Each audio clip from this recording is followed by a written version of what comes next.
Après le centre-ville de Bofa, avec les différents acteurs socio-professionnels, c'est au tour de la sous-préfecture de Lisso d'être touchée aussi par le processus de vulgarisation de l'avant-projet de la nouvelle constitution.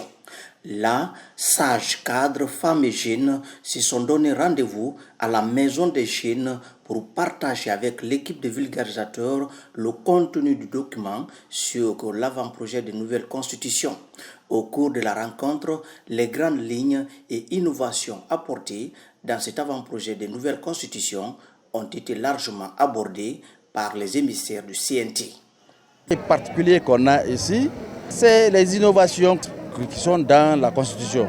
Ce sont ces innovations qu'on a expliquées, surtout la gratuité de l'enseignement. Les gens étaient vraiment favorables, la couverture sanitaire, les gens étaient vraiment favorables à ça. Et comment sécuriser leurs jaunes? Parce qu'aujourd'hui, les mines ont tendance à dégrader les terrains cultivables. Les Bofaka sont prêts à voter 100%. Suivant les explications données en langue nationale, tous les citoyens ont compris.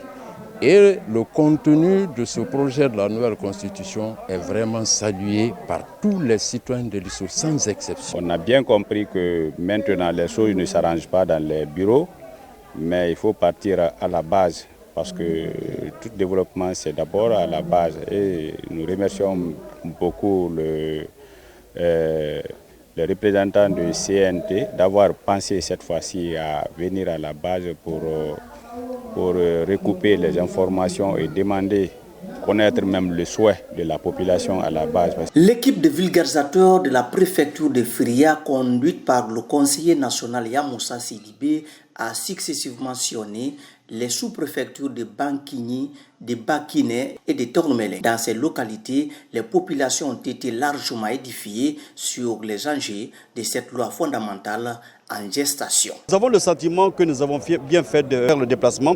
Nous avons tâté le pouls de la population et nous comprenons que la population attend fermement la nouvelle constitution.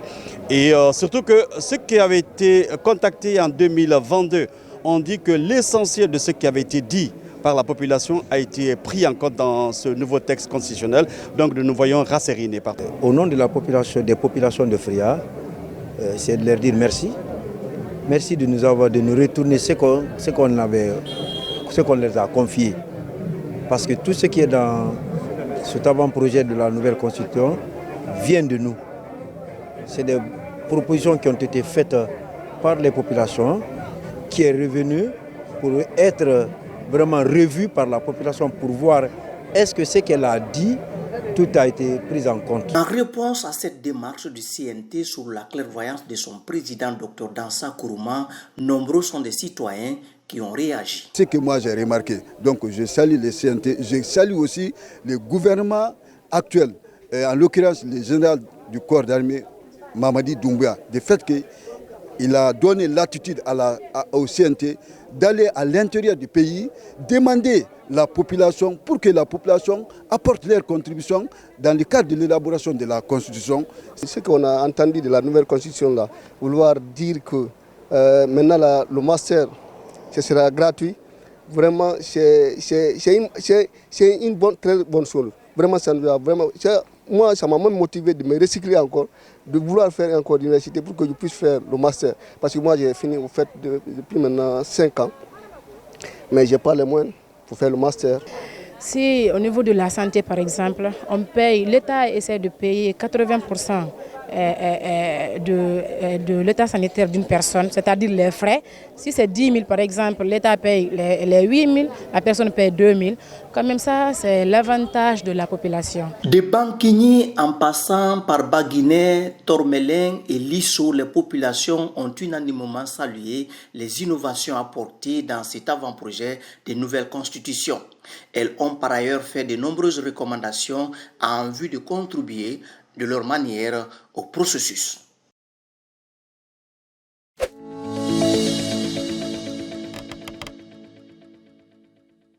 Quand El Hadj Oumar Tall de l'Abi, très tôt ce matin, les émissaires du Conseil national de la transition prennent part au rassemblement. Dans leur agenda, présenté à ces hommes en uniforme, le contenu de l'avant-projet de la nouvelle constitution.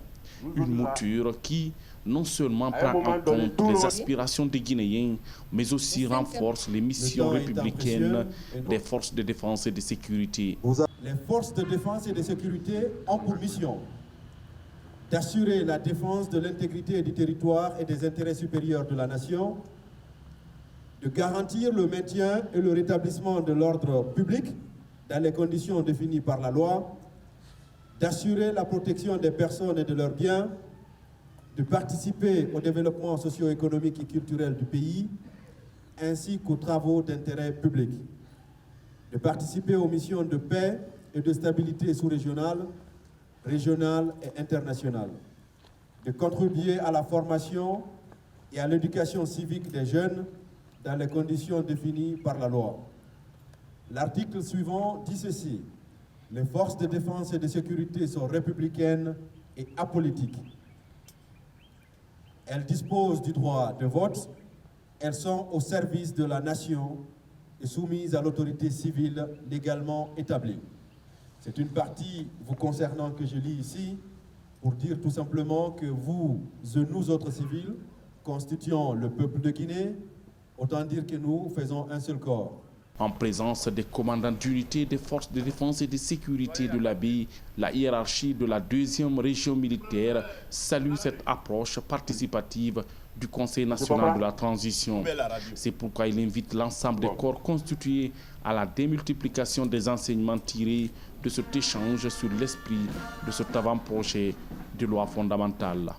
À vous, les membres de forces de défense et de sécurité, à l'issue de ce rassemblement, quand vos commandants d'unité vont finir de vous expliquer, vous partez dans vos familles respectives pour expliquer ce que c'est l'avant-projet. Parce que ça, pourquoi ils sont sortis pour faire passer le message, c'est pour impliquer toute la population guinéenne. Tu ne peux pas être dans ta case pour dire que non, moi je n'ai pas été consulté. On suit à longueur de journée, surtout dans les journaux télévisés, il y a des missions pareilles là dans toutes les préfectures de la Guinée. Donc ça nous concerne.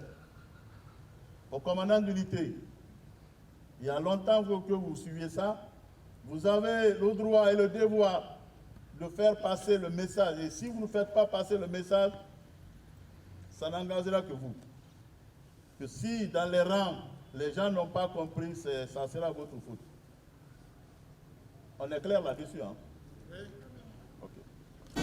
Avant de quitter le camp El Hadj Oumar Tall, les missionnaires de l'organe législatif de la transition ont apprécié l'ordre et la discipline qui caractérisent l'armée dans son ensemble.